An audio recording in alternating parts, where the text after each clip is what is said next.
কালীগঞ্জ বিধানসভা উপনির্বাচনে এখনো পর্যন্ত আমরা জানাচ্ছিলাম যে অবাধ শান্তিপূর্ণই ভোট হচ্ছে, কিন্তু তার সঙ্গে বেশ কিছু অভিযোগও কিন্তু উঠছে, যেখানে সেখানে দেখা যাচ্ছে যে সেখানকার সিসিটিভি ক্যামেরা যেগুলো লাগানো হয়েছিল, কড়া নিরাপত্তা ব্যবস্থা রয়েছে, কিন্তু তারপরও সেই সিসিটিভি ক্যামেরাগুলো কিন্তু আর নেই। বেশ কয়েকটি বুথে, অর্থাৎ প্রায় 3টি বুথে এরকমই অভিযোগ আসছে।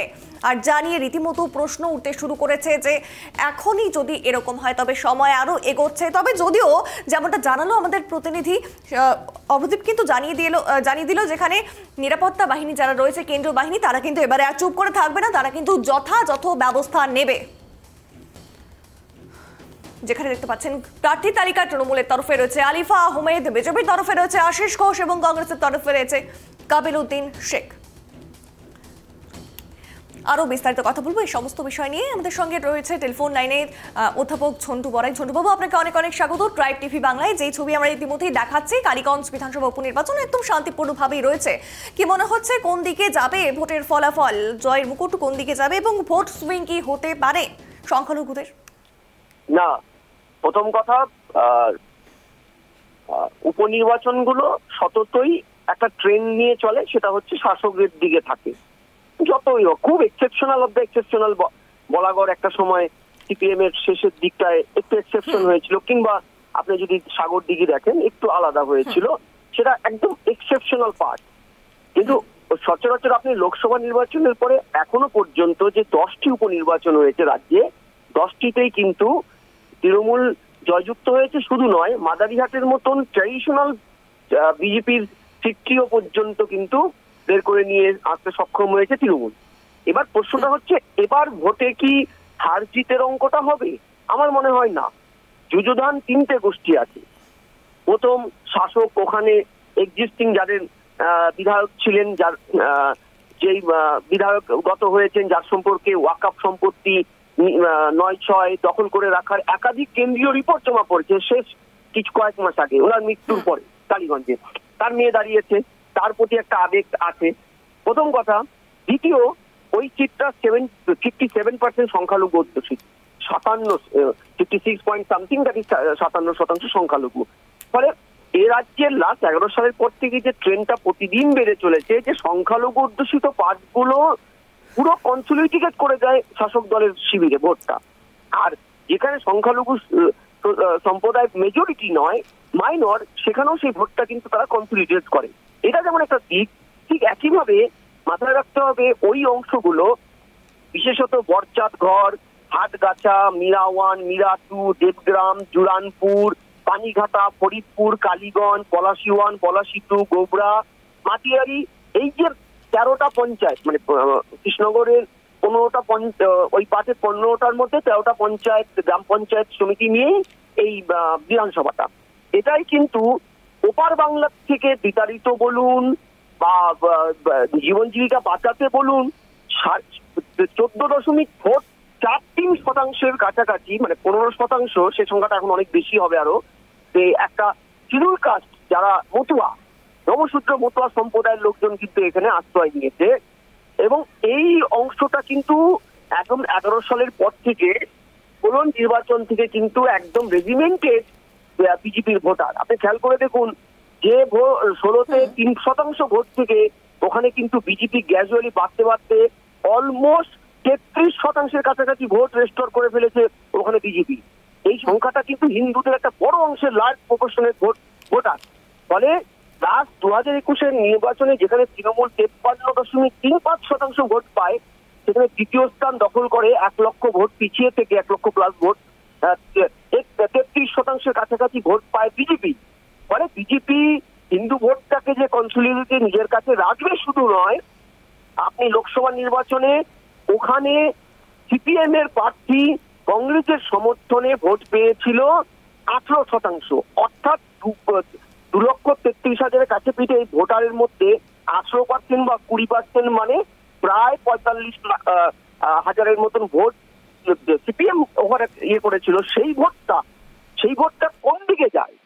সেই ভোটটা একটা ছোট্ট অংশ সংখ্যালঘু হলেও বড় অংশ একটা হিন্দু ভোট। সেই ভোটটা কোন দিকে যাচ্ছে সেটা কিন্তু একটা বড় ফ্যাক্টর, প্রথম। দ্বিতীয় হচ্ছে, এখানে তৃণমূল জিতবে নিশ্চিত, অঙ্ক তাই বলে, কিন্তু ব্যবধানটা কত রাখবে? লাস্ট নির্বাচনে 1,00,000+ ব্যবধান কি তারা রাখতে পারবে, নাকি ব্যবধান অনেকটা কমে হিন্দু ভোটটা অনেকটাই বিজেপির দিকে আসবে, বিজেপি ব্যবধানটা আরো কমাবে?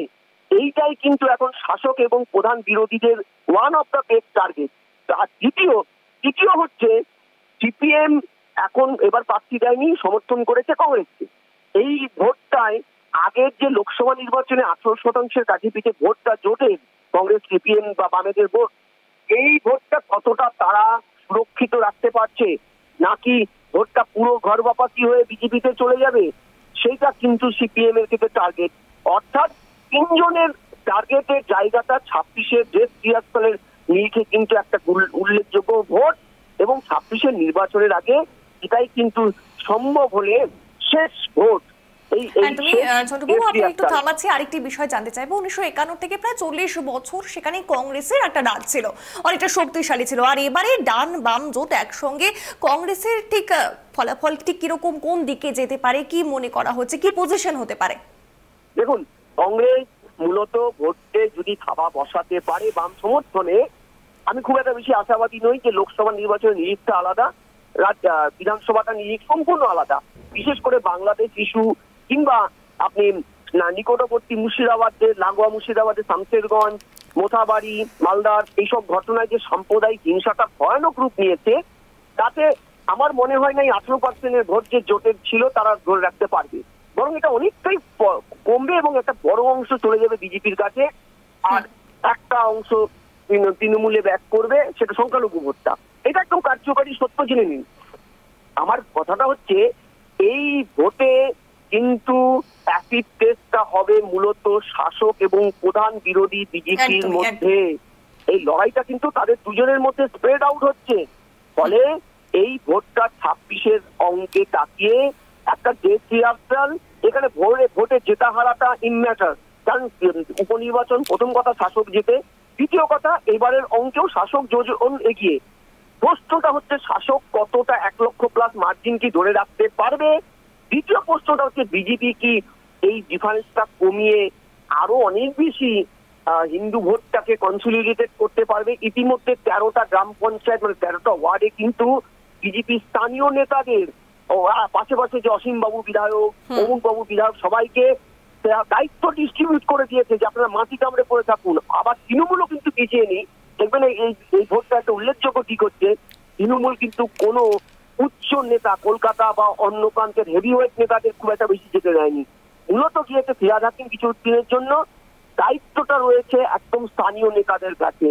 অর্থাৎ নির্বাচনটাকে স্থানীয় স্তরে আনার একটা কৌশল তৃণমূল নিয়েছে, বিকজ এখানে গ্রামীণ ভোটের সংখ্যা কিন্তু 91%, আর শহরে ভোটার মাত্র 9%-এর কাছাকাছি। ফলে গ্রামীণ ভোটের চিত্রনাট্য যারা জানে, গ্রামীণ ভোটটা কিন্তু শহরে ভোটের মতন হয় না। ওখানকার ভোটারদের মানসিকতাটা ভিন্ন, ওখানকার লোকালাইজ ইস্যুগুলোকে অনেক বেশি পেনিট্রেট করা যায়। শহরে চাকরি চুরি হচ্ছে, গরু চুরি হচ্ছে, এটা ম্যাটার করে না খুব একটা বেশি গ্রামের ভোটে। গ্রামের ভোটের ম্যাটারটা করে স্থানীয় সংযোগটা। সেক্ষেত্রে শাসক অনেকটা এগিয়ে থাকার তুল্য মূল্যে কিন্তু শাসক দলের স্ট্র্যাটেজিটা হয়েছে স্থানীয় নেতাদেরকে ঝাঁপিয়ে ফেলো। দেখবেন মমতা ব্যানার্জি যায়নি, অভিষেক বন্দ্যোপাধ্যায় যায়নি উপনির্বাচনে, তারা স্থানীয়দের উপরে ভরসাটা রেখেছে। এর একটা বড় কারণ যেমন সংযোগটা স্থানীয় নেতারা সারা বছর করে। দ্বিতীয় কারণ হচ্ছে যত বড় তৃণমূলের বড় মুখ থাক না কেন, প্রত্যেকের দুর্নীতির দ্বারা কোথাও না কোথাও অভিযুক্ত। ফলে এরা গেলে যদি দুর্নীতি ইস্যুটা বিজেপি আরো বেশি করে প্লে করতে পারে কামকাজটা, এই কারণেও কিন্তু হেভিওয়েটদেরকে ওখানে যেতে দেওয়া হয়নি। স্থানীয় ইস্যুটাকে স্থানীয়ভাবেই স্থানীয় নেতাদের দ্বারা ট্যাকেল করানো হয়েছে। এই জায়গায় গিয়ে কিন্তু ভেরি ইন্টারেস্টিং পার্ট হতে যাচ্ছে 26-এর নির্বাচনটা। একদমই। অসংখ্য ধন্যবাদ ছোটবাবুর সঙ্গে থাকার জন্য, সময় দেওয়ার জন্য।